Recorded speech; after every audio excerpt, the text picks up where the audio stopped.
что есть рай на земле, то вы не были на Сейшельских островах.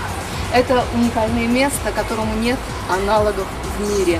Ведь не зря по древним легендам именно здесь жили Адам и Ева. И именно здесь они вкусили запретный плод, за что и были изгнаны из рая. Вечно интересная, целеустремленная, с огоньком в глазах, она не только искала свой рай на земле, она создавала его вокруг себя.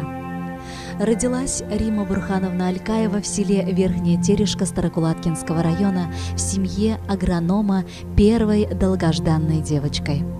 И отец, и мать души не чаяли в ребенке.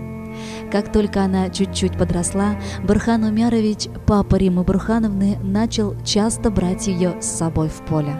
Возил в люльке своего мотоцикла. Мама переживала за ребенка, боялась, что она превратится в пацаненка.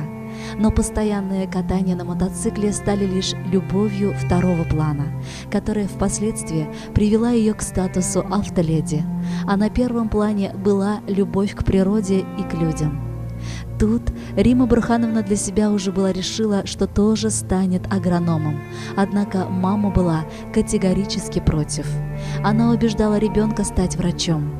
Ведь, по их мнению, Рима не просто так хорошо окончила школу. Но переубедить или внушить свою точку зрения свободолюбивой личности уже тогда было бесполезно. Она приняла неожиданное для всех решение и поехала сдавать экзамены в училище культуры города Ульяновска. Рима Бурхановна головой окунулась в мир творчества, откуда потом не выплывала уже всю оставшуюся жизнь. После окончания училища по направлению она приехала работать в Павловский район. Тут ее встретили сразу же как свою. 10 лет жизни она провела именно в Павловке. Работала художественным руководителем районного дома культуры, а также редактором местной радиостанции, диктором и журналистом. Она никогда не была просто Римой. Ее серьезный настрой к работе сразу же привел к тому, что для всех она стала Римой Бурхановной. Неугомонная душа все время старалась совершенствоваться. Самарский институт культуры стал очередным этапом в ее жизни, который она окончила с отличием. Судьба, к сожалению, преподносит зачастую и неприятные моменты. Больше жизни любящая родителей дочь узнала новость о серьезной болезни отца, приковавшей его к постели. Она вновь приняла свое твердое решение вернуться в свои края, чтобы быть рядом с отцом.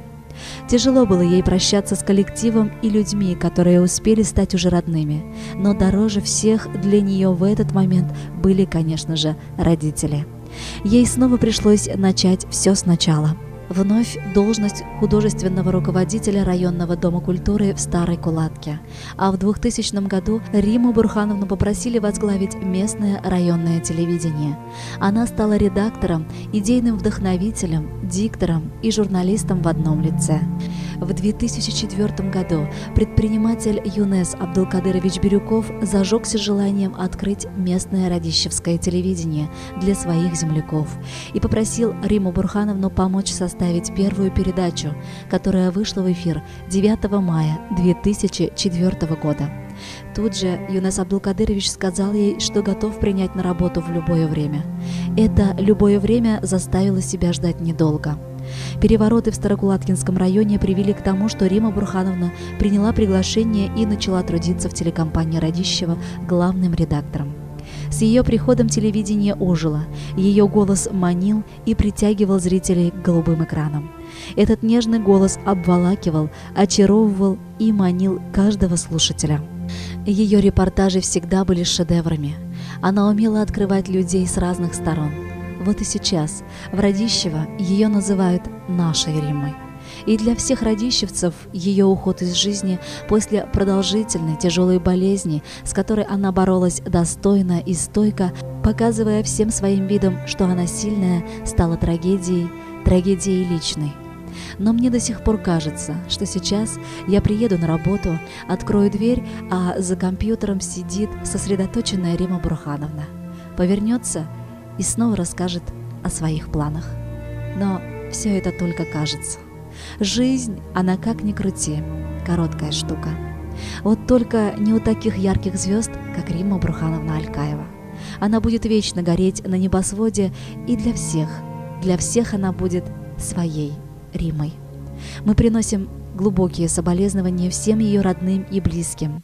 Пусть земля ей будет пухом, и пусть она найдет свой рай уже в вечном мире.